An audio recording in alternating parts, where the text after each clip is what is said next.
እናቴ ለማመን የተቸገረች ይመስላል። በቀላሉ የምትሸወድ አይደለችም። በእርግጥ ከግቢ እንደወጣሁ ያልተዘጋውን ስልኬን ወደ ጆሮ ያስጠግቼ እሺ ማነህ አንተ? ተናገር። አሁን ከቤት ወጥቻለሁ። በግልጽ ምንድን ነው የሆነው? አልኩት። ማን ነው እንዴት ተዳፈረኝ? እኔ እኮ ናታኔም ግዛው ነኝ። እንዴት ወንድሜን ይዘውታል? ለዛውም በዚህ ቀን እንዴት? በንዴት ጦፍኩ። እኔ ማንነታቸውን አላወቅኩም። እኔና አቤል ተገናኝተን ነበር። ሰላም ብሎኝ እንዳለፈ ጩኸት ሰማሁ።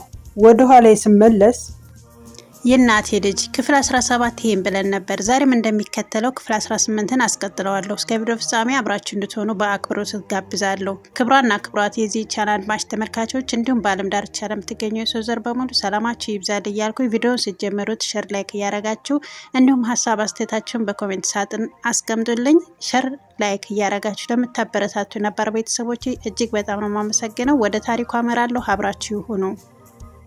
የእናቴ ልጅ ክፍል 18። ሰላም ብሎኝ እንዳለፈ ጩኸት ሰማሁ። ወደ ኋላ ስመለስ 3 ሰዎች ናቸው ይዘውት ሲያዋክቡት አየሁ። በጣም ስለደነገጥኩ ጥጌን ይዤ ዝም አልኩ አለ።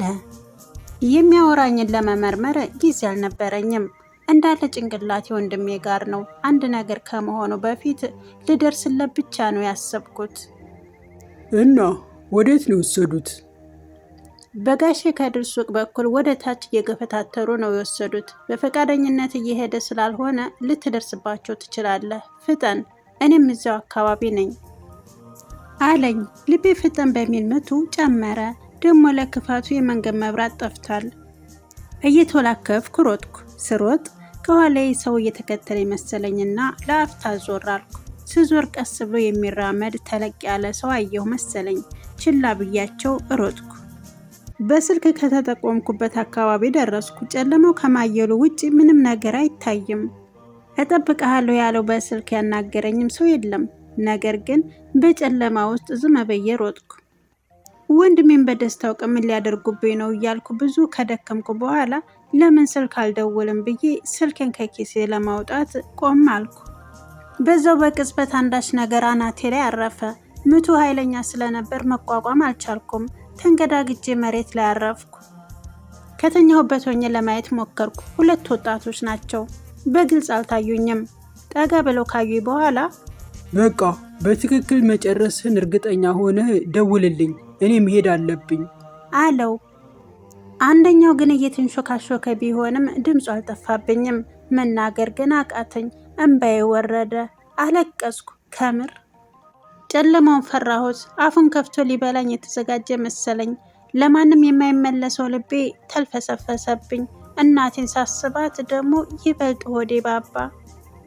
አቅም አጥቼ በተዘረርኩበት መሬት ላይ ሆኜ ስለሷ አዘንኩ። ደጋግማ አስጠንቅቃኝ ነበር። ወንድምህን መውደድ ትችላለህ፣ ግን እንዳታምነው፣ ተጠንቀቅ። ከእኔ ከእናቱ የበለጠ ወዳጅ የለውም፣ ነገር ግን ለኔም አይመለስም የሚለው የእናቴ ንግግር በጆሮ ላይ አቃጨለ።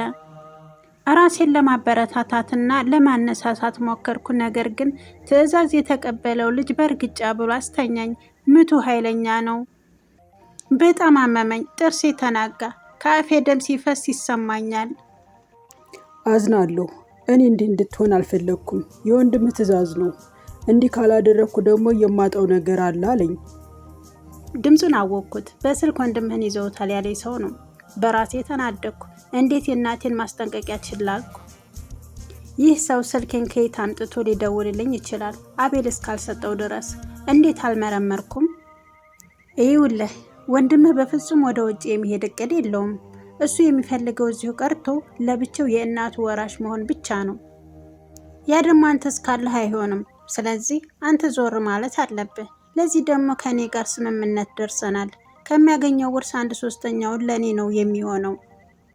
ይህንን ስምምነቱን ለማድረግ ደግሞ እኔ ስራዬን መጨረስ አለብኝና በጣም ይቅርታ አድርግልኝ።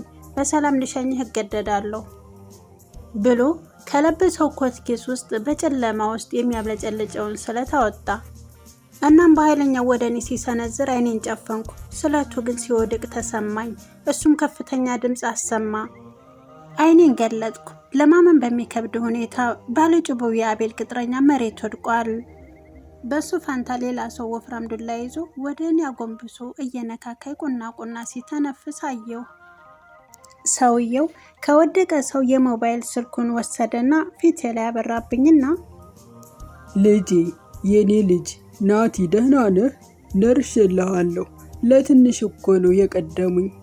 አብሬህ መሮጥ ባለመቻሌ ነው። ወይኔ አሉ። አወኳቸው። ቤታችን የሚመጡት ሽማግሌ አቶ መብራቱ። በጣም ተደነኩ። በዚህ ሰዓት እሳቸው ምን ይሰራሉ? እጃቸውን ሰጡኝ። እጃቸውን ለመያዝ ሞከርኩ፣ አቅም አጣሁ። የእኔ ልጅ ለእናትህ ስትል በርታ እባክህ ብለው እጄን ይዘው ሊያቆሙ ታገሉ። እናም ተሳክቶላቸው አነሱኝ። እሳቸው ራሳቸውን ቆፍጠን ብለዋል። እንዲህ ጠንካራ አይመስሉኝም ነበር። እኔን እንደምንም ወደ ራሴ እንድመለስ ጥረት አደረጉ። ብዥ ቢልብኝም ራሴን ችዬ ቆምኩ። መራመድ የምትችል ይመስልሃል? አሉኝ። እንጃ እየዞረብኝ ነው አልኳቸው። እኔን ለእኔ ዞረብኝ ልጄ አሉና በዱላ ያጋደሙትን ቅጥረኛ ጎንበስ ብለው በፊት ለፊት ገለበጡት። እናም የለበሰውን ሸሚዝ ይዞት በነበረው ስለት ቀደው ካወለቁ በኋላ ጭንቅላቴን ጥምጥም አድርገው አሰሩልኝ። እንዲህ ካደረጉኝ በኋላ ጠንከር አልኩ። ከአፌ የሚወርደውም ደም ቀንሷል። አሁን መጠንከር አለብህ። ወንጀለኛው ፊት ለፊት ለመጋፈጥ መጎበዝ አለብህ። ይህንን የማይረባ ነፍሰ ገዳይ የምንደብቅበት ቦታ ብናገኝ ጥሩ ነበር። ምክንያቱም በወንድምህ ላይ የሚመሰክር ብቸኛው ተባባሪ ነው አሉኝ። ይህንን ስሰማ ለማመን ከበደኝ። እሳቸው ወንድሜ እንዳለበት በምን አውቄ? አፍጥጬ ሳያቸው ይገባኛል። ደህና ስትሆን ለጥያቄዎች ሁሉ መልስ እሰጥሃለሁ።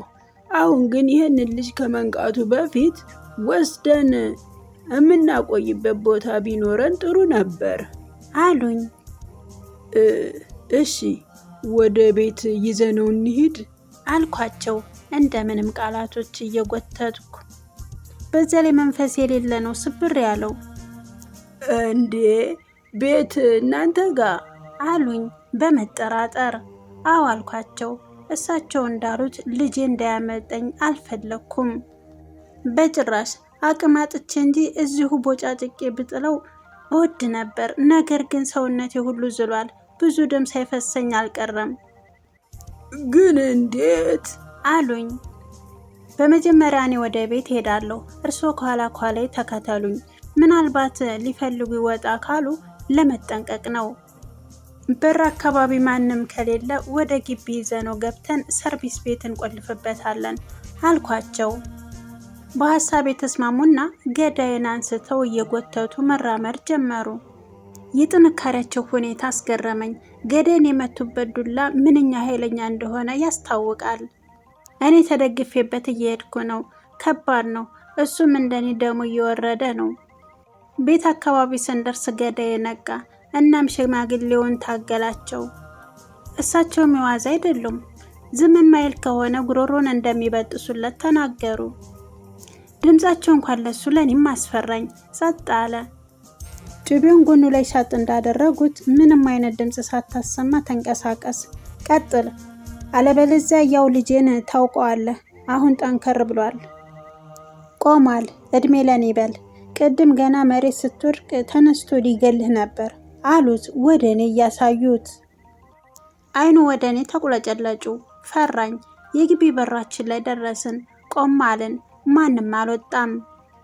ደስ አለኝ። ለነገሩ አቤል አንድ ነገር ፈጥሮ ነው እንዳይወጡ ያደረጋቸው። ይህንን ከይሲ ልቤ የመጨረሻ ጠላው። ለሱ የነበረ ነገር እንዳለ ተቆርጦ ሲወድቅ ተሰማኝ። ግቢ ገብተን በቀስታ ከዚህ በፊት አቤልን አሰርኩበት ሰርቪስ ቤት አስገባ ነው ከነ ማስጠንቀቂያው። አርፎ ከተቀመጠ ከሱ ጋር ምንም ጸብ እንደማይኖር ነገርኩት። በፍርሃት አንገቱ ወዘወዘ። ከዛ ወደ ትልቁ ቤት ክብሯና ክብራት የእናቴ ልጅ ክፍል 18 ይህን ይመስል ነበረ። በክፍል 19 እስከምንገናኝ ቸር ሁሉ ይግጠመን እያልኩኝ አብራችሁ የቆየሁት ይፋት መልቲሚዲያ ነበርኩ። እስከ ቪዲዮ ፍጻሜ አብራችሁ ስለነበራችሁ እጅግ አመሰግናለሁ። በሌላ ፕሮግራም እስከምንገናኝ ሰናይ ጊዜ፣ እንዲሁም ዓለማችንን ከክፉ መከራ ይጠብቅልን፣ አገራችን ኢትዮጵያን ሰላማን ይመልሰልን እያልኩ ከወዲሁ ሰናበታለሁ። ሰናይ ጊዜ። ትመጫለሽ ብዬ ሳይማዶ ሳይማዶ